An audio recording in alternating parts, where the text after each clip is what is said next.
this video is not really about fear-mongering. It's more about giving you, like, just in case. Yeah. Practical advice just in case If the you-know-what hits the fan. Yeah. Yeah. I think what's really fascinating about this video is how it approaches preparedness. It's acknowledging that, people are feeling anxious about what's going on in the world. Oh, yeah. But it's sort of shifting it. Instead of fear, it's like, here are some things you can do. It's true. It's like no one wants to even, like, think about World War III. Right. But, just ignoring it doesn't make it go. Doesn't make it go away. Yeah. So let's get into it. Yeah, let's do it. What does this video actually say we should do? Well, the first thing is about staying informed, but not panicking. Right. So the video stresses how important it is to use reliable news sources.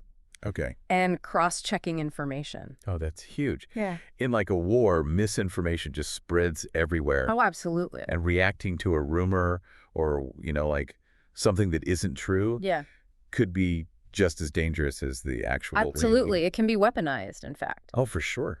What are your thoughts on, like, how do you navigate all that? It's about critical thinking, Yeah. Question everything. Right.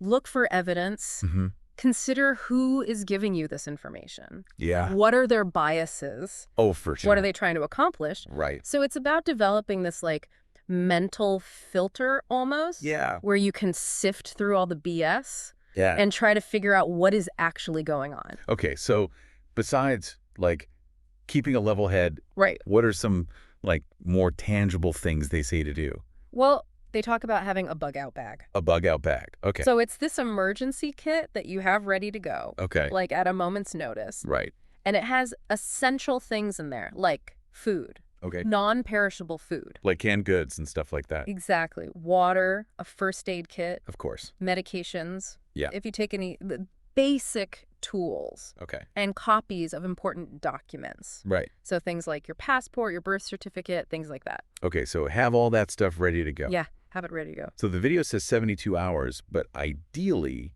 have enough for, like, a week. Yeah, at least a week. Okay. And it also said to have cash. Cash is king. Okay, why is that so important now? Well, think about it. If things really go south, ATMs might not work. Oh, true. Digital banking systems could collapse. Yeah. Well, and suddenly you can't access your money. Yeah, that's scary. So having cash on hand, it's like going back in time a little bit, but it could be crucial. So it's like a backup. Yeah, exactly. Okay. And speaking of going back in time, the video also talked about knowing evacuation routes. This is huge. Yeah, like whether you live in a city or out in the country. That's a matter. Knowing how to get out, where to go, that could save your life. It really could. Okay, so how do you even figure out that stuff? Well, there's actually a lot of resources out there. Oh, okay. Local government websites. They usually have like emergency preparedness sections. Okay.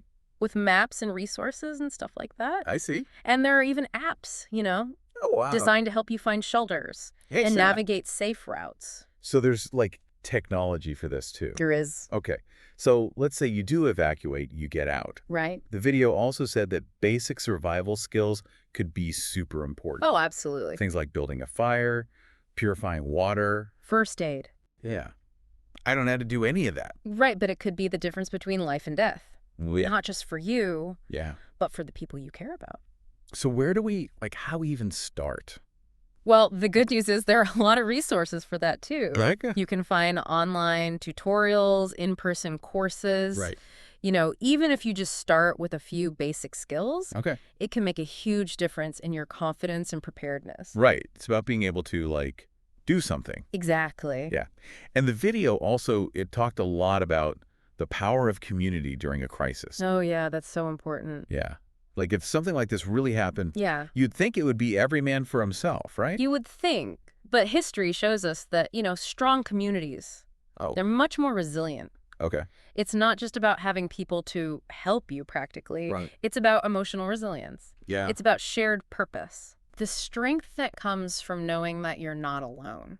Like if you think about some of the stories we know of communities coming together during like wars, right, natural disasters, other crises, yeah, you see that people, our capacity for compassion and cooperation, it really gets amplified. Yeah, it's like when things get tough, yeah, that's when you really see exactly like what people are made of. Yeah. Okay, so let's get back to the practical stuff. Sure. So the video, it talks about stocking up on supplies. Yes. but doing it smartly. Right. It's not about hoarding. Right. It's not about like panicking, running to the store when you hear something on the news and buying all the toilet paper. Exactly. It's about like... It's a gradual process. Okay. You build a sustainable stockpile over time. So it's more like everyday preparedness. Exactly. Thinking long-term. What kind of things are we talking about? So things like batteries, hygiene products, non-perishable foods, water filtration systems. Right.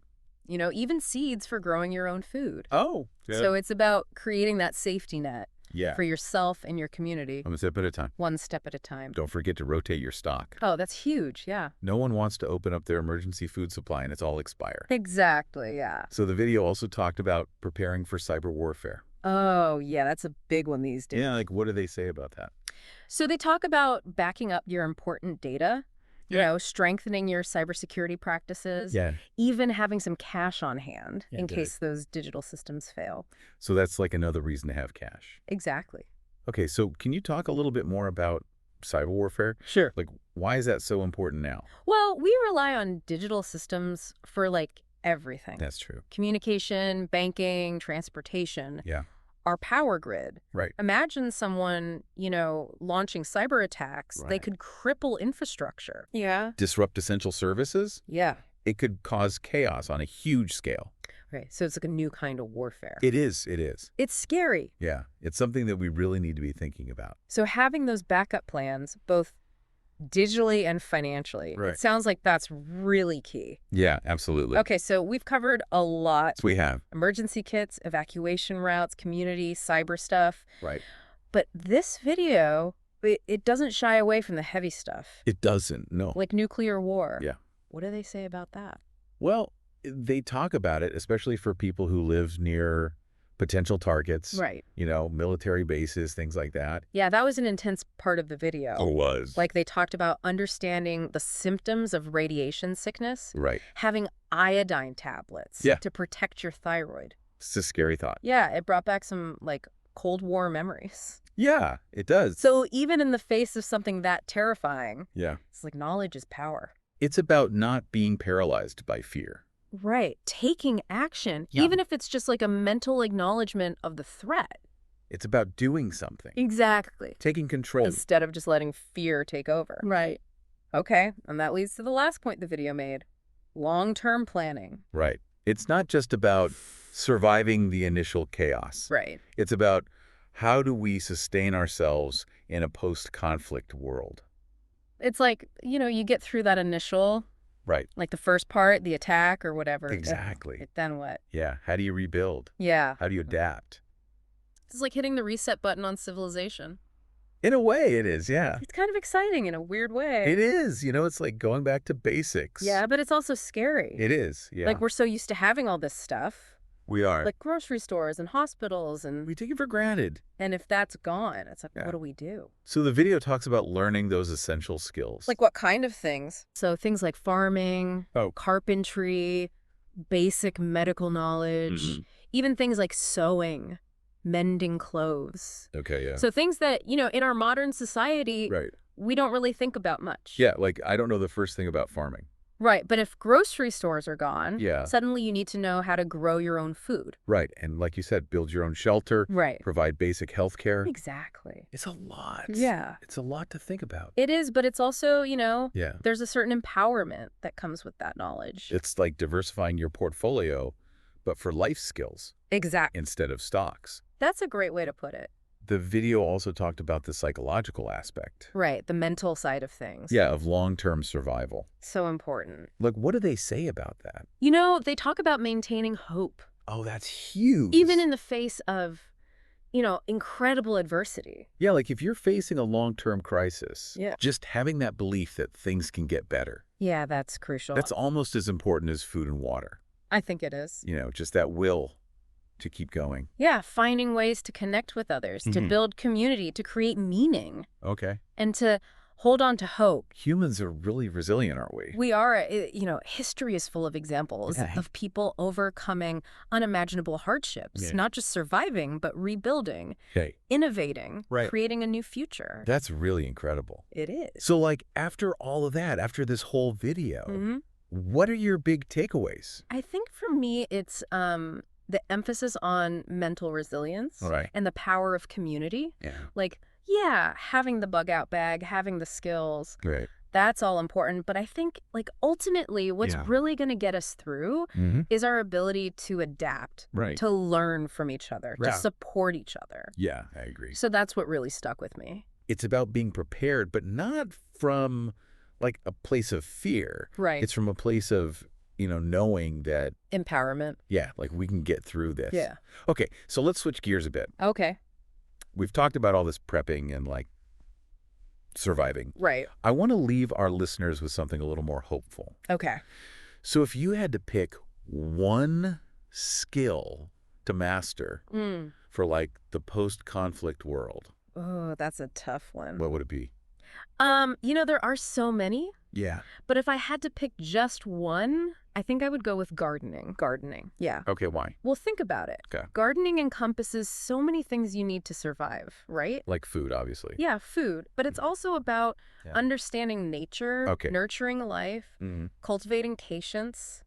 Right. It connects you to the earth. It teaches you about resources. I never thought about it that way. It's a really powerful skill. It's about, like, more than just growing tomatoes. It is. It's about resilience. Yeah. Like both internal and external. I like that. And imagine, you know, if food is scarce. Yeah. You're able to take this tiny seed and turn it into something that nourishes you. Yeah. It's pretty amazing. So as we wrap up this, this pretty intense deep dive, I think it's important to say again, like, this is not about living in fear. No, absolutely not. It's about taking control, right? Yes. Being prepared. Being empowered. And knowing that we have the strength to get through tough times. As individuals? Yeah. And as communities? Exactly. Hopefully. Maybe some people listening will be inspired to, like, take up gardening. I hope so.